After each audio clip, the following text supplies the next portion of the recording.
बिस्मिल्लाहिर्रहमानिर्रहीम। अस्सलाम वालेकुम। 6 क्लास पिछली नशिस्त में हमने उसवा हसना और रवादारी पढ़ा था। आज उसका खुलासा बयान करते हैं। हुज़ूर नबी अकरम, खुलासा ये है कि हुज़ूर नबी अकरम सल्लल्लाहु अलैहि वसल्लम की सीरत तैयबा बर्दाश्त और रवादारी का कामल नमूना है। अल्लाह ताला ने हुज़ूर नबी अकरम सल्लल्लाहु अलैहि वसल्लम की ज़िंदगी को हमारे लिए मशले राह बनाया है। आपने जब अहले मक्का को अल्लाह ताला पर ईमान लाने की दावत दी तो सब आपके जानी दुश्मन बन गए। फ़तह मक्का के मौका पर आप सल्लल्लाहु अलैहि वसल्लम ने तमाम कफ़ार मक्का को माफ़ कर दिया। हिजरत मदीना के मौका पर आपने भाईचारे और मुआख़ात का माशरा कायम किया। सुलह हुदैबिया के मौके पर आप सल्लल्लाहु अलैहि वसल्लम कफ़ार मक्का की बहुत सारी शराइत को आपने तस्लीम कर लिया। यानी सुलह हुदैबिया में जो शराइत थी उन्होंने बहुत सारी शराइत को कबूल कर लिया और उस पर अमल भी करके दिखाया। अब सवाल नंबर 6 है कि दर्ज झैल अल्फाज को अपने जुमलों में इस्तेमाल करें। अल्फाज जुमले उसवा हसना हज़रत मोहम्मद रसूलुल्लाह ख़ातमुन नबीयीन सल्लल्लाहु अलैहि वसल्लम हम का उसवा हसना हमारी ज़िंदगी के लिए बेहतरीन नमूना है। अख़ुवत, नबी करीम ख़ातमुन नबीयीन सल्लल्लाहु अलैहि वसल्लम ने अख़ुवत का दर्स दिया।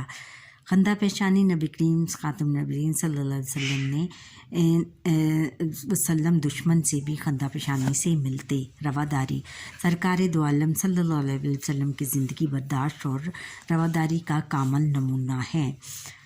और अगला है कि हमें नागवार बातों से परहेज़ करना चाहिए और बाहमी गुफ्तगू तलबा हज़रत मोहम्मद रसूलुल्लाह ख़ातमुन नबीयीन सल्लल्लाहु अलैहि वसल्लम की सीरत तैयबा की किसी मुस्तनद किताब से बर्दाश्त और रवादारी के मुख्तलिफ वाक़यात का मुताला करें और फिर इस हवाले से साथी तलबा के साथ गुफ्तगू करेंगे। बच्चों, आप लोगों ने ख़ुद करना है। लफ्ज़ों का खेल, 3 ऐसे अल्फाज लिखें जिनमें लफ्ज़ के अलिफ के बाद बे आती हो, जैसे कि अबर, जबकि 3 ऐसे अल्फाज लिखें जिनमें बे के बाद अलिफ आता हो, जैसे बादशाह। अब अलिफ के बाद जो बे आते हैं वो अल्फाज हैं अब, अबू, अबलेस। अच्छा, बे के बाद अलिफ वाले अल्फाज बाबा, बारिश, बा, अदब वग़ैरह। अब ज़बान शनासी है। मुतलाज़िम या ग्रोही अल्फाज ऐसे अल्फाज जो ज़बान पर लाते ही इनसे ताल्लुक़ रखने वाले बहुत से मज़ीद अल्फाज ज़हन में आ जाएं, मुतलाज़िम या ग्रोही अल्फाज कहलाते हैं।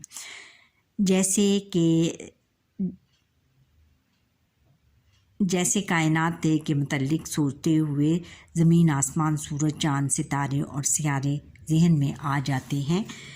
अब झैल में चंद अल्फाज दिए गए हैं। लुग़त और थिसारस की मदद से इनके मुतलाज़िम अल्फाज तलाश करके लिखें। अल्फाज और मुतलाज़िम या ग्रोही अल्फाज। स्कूल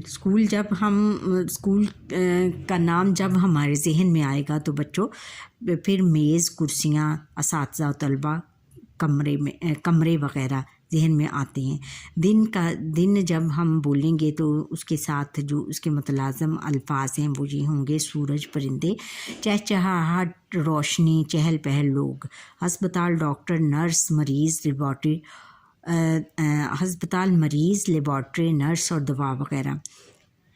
फ़ौज का नाम लेंगे तो उसके साथ ही हमारे जहन में आएंगे बंदूक, हथियार, बारूद, वर्दी और फ़ौजी वग़ैरह। बाज़ार का नाम लेंगे तो दुकानें, गाहक, खिलौने और दुकानदार, कपड़े वग़ैरह आएंगे।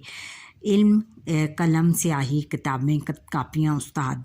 गर्मी, पसीना, ठंडे मशरूब, गर्म हवा, धूप वग़ैरह। इस तरह की चीज़ें हमारे जहन में, अल्फाज हमारे जहन में आएंगे।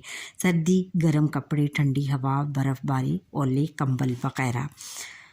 اب یہ ہے کہ لفظوں مضمون نویسی کسی بھی شخصیت واقعے یا چیز کے بارے میں جب ہم اپنی معلومات کو مربوط مدلل اور منطقی انداز میں تحریری شکل دیتے ہیں تو اسے مضمون نویسی کہتے ہیں۔ مضمون عام طور پر 3 بنیادی حصوں موضوع کا تعارف یا تمہید۔ موضوع کا تعارف یا تمہید، جب ہم کس موضوع پہ بات کر رہے ہیں اس کی ہم پہلے اس کے بارے میں بات کرتے ہیں اور پھر تمہید اس کی باندھتے ہیں، اس کو پھر آگے چلانے کی کوشش کرتے ہیں۔ نفس مضمون، پھر نفس مضمون بیان ہوتا ہے کہ اس مضمون میں ہم کیا بیان کریں گے۔ اختتامیہ، پھر مضمون کا درمیانی حصہ جس میں ہم مضمون یعنی جو بھی ہم اگر صبح کی سیر کے بارے میں لکھیں گے تو اس کی ہم صبح کی سیر کے بارے میں اس کی خوبیاں بیان کریں گے، اس کی اور پھر اس کے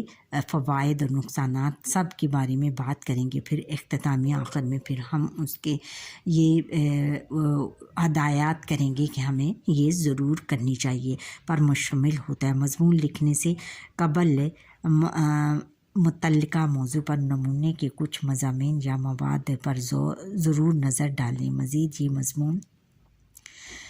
مزید یہ کہ مضمون لکھتے وقت درج ذیل باتوں کا خیال رکھیں۔ سب سے پہلے تمہید یا متعلقہ موضوع کا تعارف تحریر کیا جائے۔ مضمون سادہ مگر دلکش انداز میں تحریر کریں۔ واقعات کی ترتیب یا پیشکش میں واضح طور پر ربط کا خیال رکھا جائے۔ مضمون پیراگراف کی شکل میں لکھا جائے اور بار بار ایک ہی بات نہ دہرائی جائے۔ مضمون کو پیراگراف کی شکل میں لکھا جائے، کیونکہ اس میں بچوں آپ اگر مضمون اس طرح لکھیں گے تو اس طرح آپ کو ایک تو یاد کرنے میں آسانی رہے گی اور پھر یہ یاد رہے گا کہ فلاں پیراگراف میں کیا لکھا تھا اور کیا ہے پیراگراف میں، اور وہ آپ آسانی سے ڈھونڈ بھی سکو گے۔